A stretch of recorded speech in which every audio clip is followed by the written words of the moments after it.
مرزا محمد علی engineer ہار گیا ہے۔ میرا یہاں پہ ایک سوال ہے، بڑی توجہ طلب بات ہے کہ مرزا محمد علی انجینئر صاحب نے آج تک ہمارے اکابرین پر، چاہے وہ اللہ کے ولی ہوں، تابعین ہوں، صحابہ کرام علیہم رضوان کی ذات ہو، یا انبیاء کرام علیہم السلام کی ذوات، یا عقائد اہل سنت پر کسی بھی طریقے سے مرزا انجینئر صاحب نے آج تک جو اعتراضات کرنے کی جسارت کی ہے، میرا یہ سوال ہے کہ آج تک مفتی محمد حنیف قریشی صاحب نے مرزا انجینئر کی کتنی باتوں کا جواب دیا ہے، اس کے کتنے اعتراضات کا جواب دیا ہے، آپ وہ سامنے لائیں۔ اب جو علماء اس پر مفتی حنیف قریشی صاحب کو داد دے رہے ہیں، ان کی تحسین کر رہے ہیں، جی دودھ کا دودھ پانی کا پانی کر دیا، مرزا کو بے نقاب کر دیا، اور بھائی ہم صرف ہلا گلا کیوں دیکھتے ہیں کہ 4 دن سوشل میڈیا پہ چرچا ہوا، مناظرہ ہو رہا ہے، ٹھیک ہے مرزا انجینئر بے نقاب ہوا ہے، ہم بھی اس بات کو مانتے ہیں، مگر آپ دوسری طرف دیکھیں مفتی حنیف قریشی صاحب نے اس کی آج تک کتنی باتوں کا جواب دیا ہے۔ توجہ طلب بات تو یہ ہے، اصل جو ہمارے محقق علماء کام کر رہے ہیں اس فتنے کی سرکوبی کے لیے دن رات محنت کر رہے ہیں، اور بڑی لگن کے ساتھ، انتہائی محنت کے ساتھ اس کے جوابات دے رہے ہیں۔ مثلا مفتی راشد محمود رضوی صاحب ہیں، وہ تقریباً مرزا کی ہر جہالت کا ایک ویڈیو کا دلائل کی روشنی میں ویڈیو کے اندر جواب دے رہے ہیں۔ مناظرہ تو بھائی ان کا بنتا تھا، اصل کام وہ نہیں ہے جو آج ہوا ہے میرے بھائیوں، اس بات کو سمجھو۔ اصل مرزا انجینئر کی یہ ہار نہیں ہے جو آج ہم اس کی ہار منا رہے ہیں نا جی، وہ 26 نومبر جو مناظرہ تھا، مرزا انجینئر باہر نہیں نکلا، کمرے کے اندر بند ہو گیا، حنیف قریشی صاحب نے دودھ کا دودھ پانی کا پانی۔ بھائی اصل مرزا کی ہار یہ نہیں ہے، اصل کام وہ ہے جو کئی سالوں سے مفتی راشد محمود رضوی صاحب نے کیا ہے۔ اب دیکھیں نا بھائی، آپ ایک بندے نے سالوں محنت کی ہے، عوام اہل سنت کے عقیدوں کا تحفظ کرنے کی کوشش کی ہے، مرزا انجینئر کی گمراہیوں سے مسلمانوں کو بچانے کی کوشش کی ہے۔ یہ جو سالوں کی ان کی محنت ہے، آپ نے ایک دن 26 نومبر کو جناب سارا کا سارا کریڈٹ اٹھا کے پگڑی اتاری اور جناب مفتی حنیف قریشی صاحب کے سر پہ رکھ دی، انہوں نے بے نقاب کر دیا۔ اوے خدا کے بندو یار، جو سالوں سے ان کا رد کر رہے ہیں، بھائی ان کا ذکر آپ کیوں نہیں کرتے؟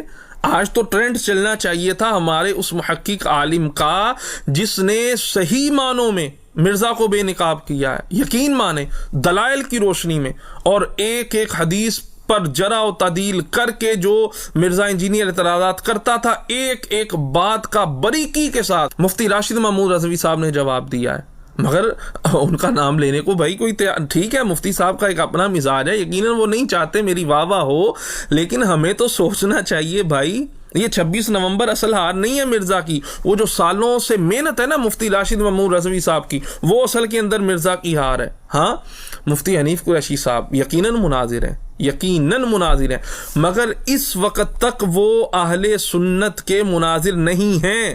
جی ہاں، وہ نبی پاک علیہ الصلوۃ والسلام کے صحابہ کرام علیہم رضوان کے حوالے سے جو لوگ طعن و تشنیع کرتے ہیں، خصوصاً سیدنا امیر معاویہ اور دیگر صحابہ کرام علیہم رضوان کے حوالے سے، تو بھائی ان تفضیلیوں کے ساتھ چاہیے مفتی حنیف قریشی صاحب ان کا بائیکاٹ کریں۔ جب ان کا بائیکاٹ کریں گے، ان سے الگ تھلگ ہوں گے، پھر ہم مفتی حنیف قریشی صاحب کو اہل سنت کا نمائندہ مانیں گے۔ اور ابھی 4 دن پہلے کی بات ہے، یہی اویس ربانی صاحب جو ابھی مرزا محمد علی انجینئر کے پاس گئے مفتی حنیف قریشی صاحب کے ساتھ، اویس ربانی صاحب کا اگر آپ یوٹیوب چینل دیکھیں نا، تو اس پر تقریباً 4 سے 5 دن پہلے ایک ویڈیو ہے مفتی حنیف قریشی صاحب کے ساتھ، کوئی پوڈ کاسٹ وغیرہ انہوں نے کیا ہے، اس میں وہ سوال کر رہے ہیں مفتی حنیف قریشی صاحب سے کہ ہر صحابی نبی جنتی کا یہ جو نعرہ ہے، کیا یہ درست ہے؟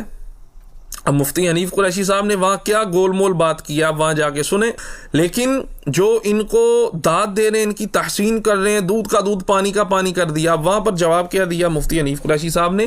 بات گول مول کر دی۔ جی صحابی کہتے ہیں اس کو جو نبی پاک علیہ الصلوۃ والسلام کی حالت ایمان میں زیارت کرے اور ایمان پر ہی خاتمہ ہوا ہو۔ اب دیکھیے ڈنڈی کیا ہماری، اب ہمیں کیا پتا تقریباً 1.25 لاکھ لوگوں میں سے کس کا خاتمہ ایمان پہ ہوا ہے۔ بھائی آپ مفتی صاحب ہیں، آپ کو اتنا علم ہونا چاہیے کہ حکم ظاہر پر لگتا ہے۔ آپ کیسے کہتے ہیں ہمیں پتہ ہی نہیں ہے جناب، وہ ان کا خاتمہ ایمان پر ہوا نہیں ہے، تو اللہ جانتا ہے؟ اس کا مطلب آپ پھر کسی بھی صحابی کو صحابی نہیں کہیں گے۔ اور پھر کہتے ہیں جی لوگوں نے کئیوں کو صحابی بنا دیا، ایسے ہی لوگوں نے ناموں کے آگے رضی اللہ عنہ، فلاں کے ساتھ بھی رضی اللہ عنہ، فلاں کے ساتھ بھی رضی اللہ تعالیٰ عنہ لکھ دیا، تو یہ لوگوں نے ایسے ہی نا جو صحابی نہیں بھی تھے ان کے ناموں کے ساتھ بھی لکھ دیا۔ مفتی حنیف قریشی صاحب، آپ نام بتائیں کسی ایک ایسے فرد کا جو صحابی نہیں تھے۔ آپ ایک ایسی شخصیت کا نام لیں، آپ کہنے فلاں کے ساتھ رضی اللہ عنہ لوگوں نے لگا دیا، فلاں کے ساتھ، کس کے ساتھ لگایا؟ آپ نام واضح کریں نا۔ کیا آپ کہیں پسے پردہ حضرت سیدنا امیر معاویہ رضی اللہ تعالیٰ عنہ کی طرف اشارہ تو نہیں کر رہے؟ سوچنے والی بات ہے۔ آپ کی ان گول مول باتوں نے ہمیں پھر سوچنے پہ مجبور کر دیا ہے۔ خدا را عوام اہل سنت اور کچھ علماء آج صبح سے میری نظر سے گزرے سوشل میڈیا پر، جو بڑی داد و تحسین کر رہے ہیں۔ اور بھائی ٹھیک ہے، مرزا کا فتنہ بہت بڑا ہے، لیکن حنیف قریشی صاحب کے معاملات بھی تو ابھی تک درست نہیں نہ ہو رہے، تو آپ کیوں جو ہے وہ ان کو اٹھا کے پیش کر رہے ہیں سوشل میڈیا پہ، جو انہوں نے بڑا کام کر دیا؟ اصل کام وہ ہے جو مفتی راشد محمود رضوی صاحب سالوں سے کر رہے ہیں۔ خدا را یہ جدھر کو ہوا چلتی ہے آپ اپنا رخ اس طرف نہ کر لیا کریں، اپنے آپ کو مضبوط رکھا کریں، جذبات سے کام نہ لیں۔ جذبے سے کام لینا چاہیے، مگر جہاں جذبے کا وقت آئے، جہاں جذبے کا موقع محل آئے، جوش کے ساتھ مگر ہوش سے کام لینا چاہیے۔ اللہ تبارک و تعالی ہمارے عقیدوں کی حفاظت فرمائے۔